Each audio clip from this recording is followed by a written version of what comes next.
অ্যাডিলেডের মাঠে ভারত বনাম Australia second test match শুরু হতে বাকি আর 3 দিন। এই শুক্রবার 6 তারিখে অ্যাডিলেডের মাঠে রয়েছে ভারত বনাম অস্ট্রেলিয়া সেকেন্ড টেস্ট, যেটা পিঙ্ক বল টেস্ট। তো এই অ্যাডিলেডের মাঠেই পিঙ্ক বল টেস্টে 2021 সালে 36 রানে অল আউট হয়ে গেছিল টিম ইন্ডিয়া। অবশ্যই টিম ইন্ডিয়া চাইবে বদলা নিতে এবং এই সিরিজে 2-0 ব্যবধানে এগিয়ে যেতে। এবার প্রশ্ন, সেকেন্ড টেস্ট ম্যাচে রোহিত শর্মা কোন পজিশনে খেলবেন?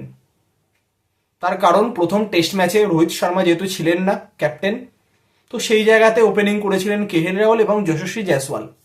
তো তারা দুরন্ত পারফরমেন্স করেছে এবং ওয়ান ডাউনে শুভমান গিলের জায়গায় খেলেছিলেন দেবদূত পাডিক্কাল।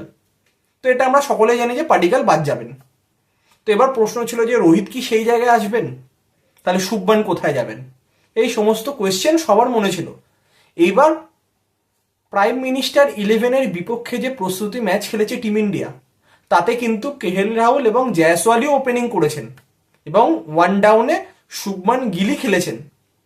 তার মানে এটা নিশ্চিত বোঝা যেতে পারে যে অ্যাডিলেড টেস্টেও টপ 3 এটাই হতে চলেছে এবং 4 নম্বরে নীতিশ কুমার রেড্ডিকে নামানো হয়েছিল। তার মানে এটা নিশ্চিত যে 4 নম্বরে বিরাট কোহলি নিজের পজিশনেই খেলবেন। এবার রোহিত শর্মা প্রাইম মিনিস্টার 11-এর বিপক্ষে 5 নম্বরে ব্যাটিং করতে আসেন, অর্থাৎ থার্ড ডাউনে। যদিও তিনি 3 রানে আউট হয়ে যান, কিন্তু তিনি 5 নম্বরে ব্যাটিং করতে আসেন। এবার প্রশ্ন, তাহলে কি রোহিত শর্মা নিজেকে মিডিল অর্ডারে নামিয়ে আনবে? তার কারণ মোটামুটি বোঝা যেতে পারে যে প্রস্তুতি ম্যাচে যেরকম ফরমেশনে ব্যাটসম্যানদের নামানো হচ্ছে সেই ফরমেশনটাই হয়তো টেস্ট ম্যাচেও বজায় রাখা হবে। তো সেক্ষেত্রে দেখতে গেলে কেএল রাহুল এবং জয়সওয়াল ওপেনিংয়ে, ওয়ান ডাউনে শুভমান গিল, সেকেন্ড ডাউনে বিরাট কোহলি, থার্ড ডাউনে রোহিত এবং ফোর্থ ডাউনে পান্ত। এবং থার্ড ডাউন এবং ফোর্থ ডাউন অর্থাৎ পান্ত আর রোহিত শর্মার পজিশন ইন্টারচেঞ্জ হতে পারে, সেটা সম্পূর্ণ ম্যাচের সিচুয়েশন অনুযায়ী ডিপেন্ড করবে। এবার 5 নম্বরে স্পিনিং অলরাউন্ডার, তারপর 4টে ফাস্ট বোলার, তার মধ্যে অবশ্যই 6th ডাউন বা 8 নম্বরে নীতিশ কুমার রেড্ডি। এবার প্রশ্ন, রোহিত শর্মা দীর্ঘ 4 থেকে 5 বছর টেস্ট ক্রিকেটে ওপেনিংই করে আসছেন, যদিও তিনি তার কেরিয়ার শুরু করেছিলেন মিডিল অর্ডার ব্যাটসম্যান হিসেবে। তো তিনি কি মিডিল অর্ডারে আবার এসে কি নিজেকে মানিয়ে নিতে পারবেন? যদিও তিনি রিসেন্টলি টেস্ট ক্রিকেটে সেরকমভাবে ফর্মে নেই। এবার আরেকটাও প্রশ্ন যে কেএল রাহুলকে যদি ওপেনিং থেকে সরিয়ে আবার যদি 6 নম্বরে পাঠানো হয়, তাহলে তিনি হয়তো ভালো পারফরমেন্স করতে পারবেন না। সেটাও টিম ইন্ডিয়ার কাছে একটা চিন্তার কারণ হয়ে দাঁড়াবে।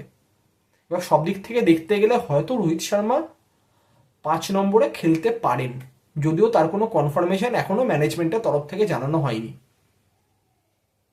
কিন্তু যতটা যা বোঝা যাচ্ছে এটাই হয়তো হতে চলেছে। তো এই নিয়ে আপনাদের কি মতামত? রোহিত শর্মার কোন পজিশনে খেলা উচিত? তার কি যে স্বাভাবিক পজিশন ওপেনিং, সেখানেই কি তার খেলা উচিত? তাহলে শুভমান গিলকে নিচে নামানো যেতে পারে এবং 3 নম্বরে কেএল রাহুল খেলতে পারে, না রোহিতের 3 নম্বরে খেলা উচিত, না রোহিতের মিডিল অর্ডারেই খেলা উচিত? তো এই সমস্ত বিষয় নিয়ে আপনাদের কি ব্যক্তিগত মতামত অতি অবশ্যই কমেন্ট করে জানান। এবং ম্যানেজমেন্টের তরফ থেকে যদি কোনো আপডেট আসে রিগার্ডিং রোহিত শর্মার পজিশন, কোন পজিশনে তিনি খেলবেন, তা অতি অবশ্যই আমরা আপনাদের সাথে শেয়ার করব। তো ভিডিওটি যদি ভালো লাগে অতি অবশ্যই বন্ধুদের সাথে শেয়ার করবেন এবং পেজটিকে লাইক করবেন, এবং যারা ইউটিউব থেকে দেখছেন অবশ্যই চ্যানেলটিকে সাবস্ক্রাইব করবেন। আজকের মতো এতটাই, আবার দেখা হচ্ছে নেক্সট ভিডিওতে।